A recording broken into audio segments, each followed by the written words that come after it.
life causes expansion. And in the moment of the launching, which often comes from a contrasting moment, you're nowhere near what you're asking for. In fact, if someone said, "What do you want?" you would be more likely to explain what just went wrong than you would what you want. So that's all right. That's the process that you planned on when you came into this time and space for the purpose of being inspired to your personal preferences. And we want so much for you to hear that. Your personal preferences matter, but unless you are standing in a place of worthy feeling expectation, then there's often a gap, a vibrational gap between the contrast you just lived and your knowing what you do not want for sure, and your launching of a clear rocket of desire that you're more detached from than connected to at first. And that's the work, closing that gap, launching, closing the gap, and being the profound, new, expanded version of you. And the good news is that's your work. And the other good news is you can't stop that from being your experience. So many humans would like to. They would like to stop all contrast, which means for most, I've lived life and I know what I like, and I'd like you to all know what I like, and I'd like you to live what I like so that I don't have to deal with contrast anymore. Because I like alignment. I don't like that gap. And we want you to like the gap. If you don't like it, we want you to accept it. That gets no one anywhere ever. Accept it. But when you don't have a choice, you're more likely to do it. And haven't you noticed, someone said the other day on a broadcast, she wasn't exactly complaining. She was just sort of stating the facts of her observation. I'm doing the work, and she is, and she's doing good at it. But it seems like I just do another process and soothe myself, and another process and soothe myself, and another process and soothe myself. And is there ever going to be a time that I don't have to do that work? No. That's the work.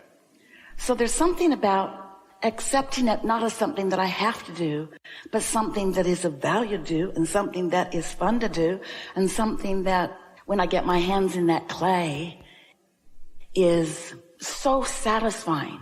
When you connect the dots that you chose, you weren't exactly in alignment with your choice, but you wanted to be, not only because you want the better feeling choice, but because you want the better feeling of the better feeling choice.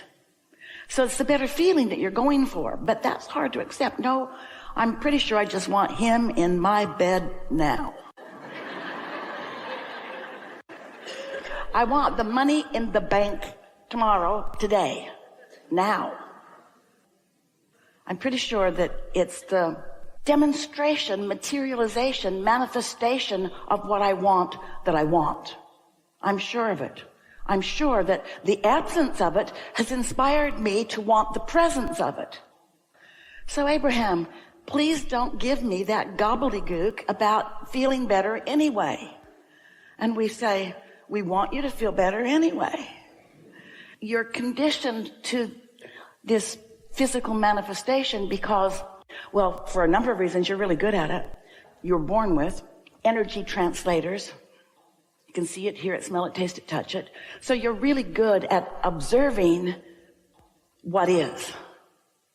And if what you're observing of what is pleasing to you, then it feels good in the observing of it. But if you get hooked on needing to observe something that causes you to feel good, then you get demanding, like so many people on your planet, where you're just demanding that people stand on their heads, that they give up what they want, that they completely disregard their own self-interest, which everyone is born with, and somehow find a way to comply with your self-interest. And that is not ever going to happen. You don't want that to happen. You think you want that to happen. That's harmony. No, that's not. That's one note, and it's boring. Harmony is a lot of notes playing, and you tuning yourself to pick from among the notes that are playing to activate within your point of attraction the vibration that attracts the harmony from the masses, from the most, from the all. And when you reach that place of getting it, that you are the tuner, you are the pointer, you are the decider, you are the offerer of a vibration, and the law of attraction is responding to the vibration that you offer, period, then you might feel backed enough into a corner of that's how it is. Law of attraction is responding to how I feel. And so we want to say how you feel is how you feel, and how you feel is what you get. Because the law of attraction is responding to your vibration, which is about how you feel. So how you feel is how you feel. We get it. How you feel is how you feel. How you feel is how you feel. That rat bastard. How I feel is how I feel. How you feel is how you feel. How you feel is how you feel. And how you feel is what you're getting. And that is so confounding to so many, because you know that everybody doesn't make you feel like that. So you'd like that makes you feel like that to be different than that, because you don't want to feel like that. And that is why you put so much resistance into your point of attraction.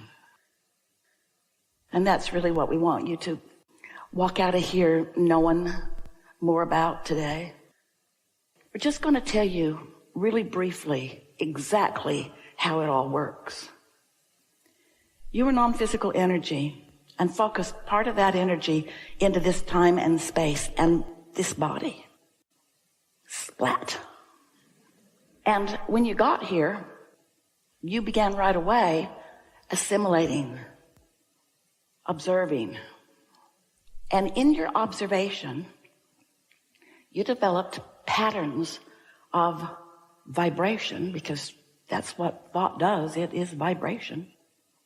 And you emanated it, and the law of attraction reflected back to you precisely the emanation of your vibration. Now, you want to say, I don't think I had a lot of choice, because I was born, we said you chose that.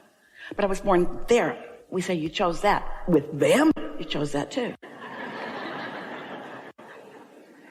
And rather than spending the rest of your life trying to explain to you why, we just want to say, you chose that because you knew that that position could be completely and continually, and would be completely and continually modified to match the new decisions that you were making because of your worthy and blessed opportunity to explore and decide for yourself.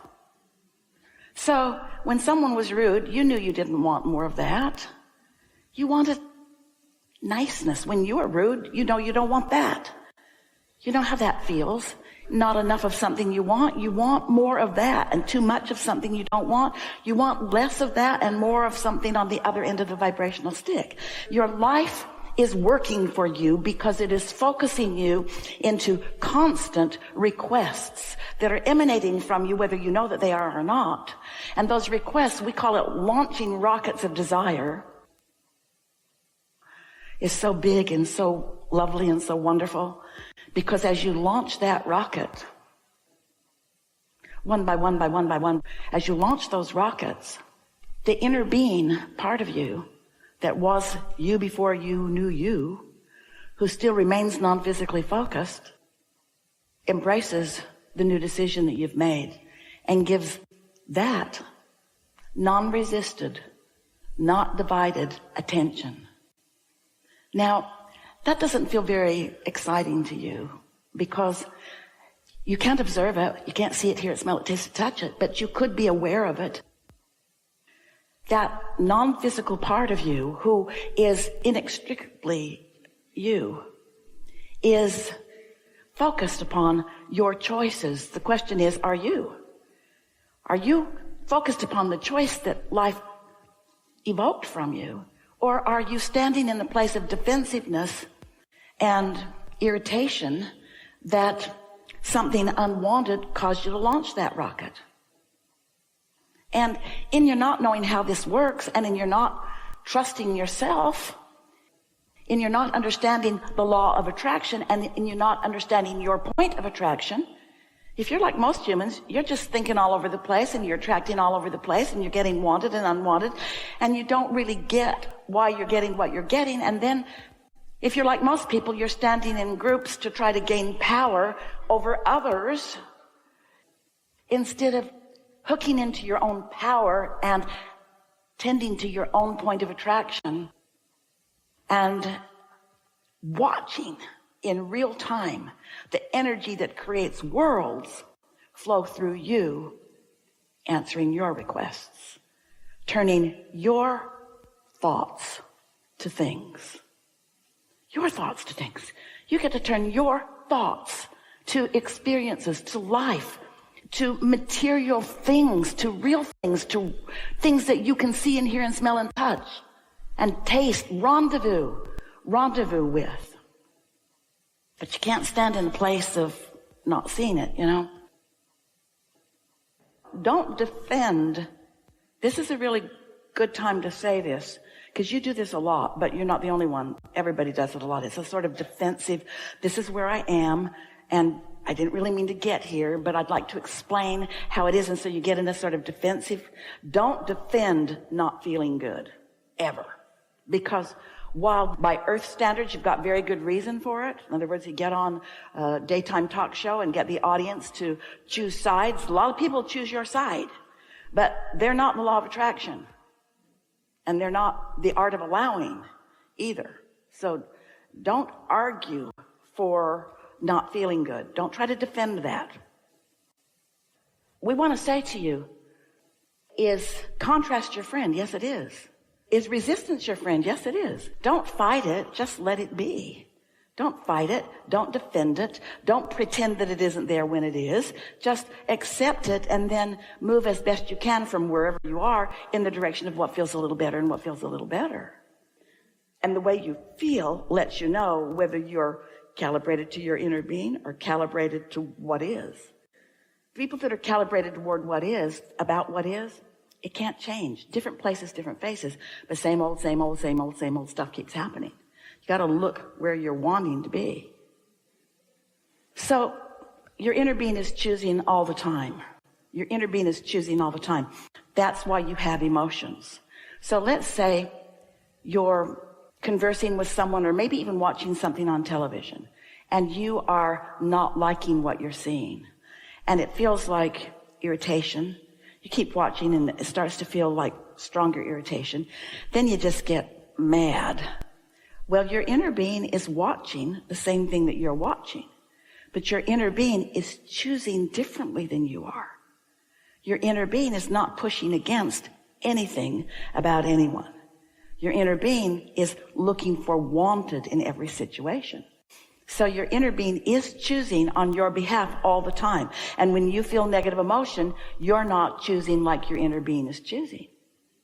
If someone you don't know calls you on the telephone and said, hello, you don't know me, I'm just calling to tell you I will never call you again. You say, good to know. I'm blocking your number. But if somebody that you care about says that to you, you would feel strong negative emotion. So now inner being comes into the picture.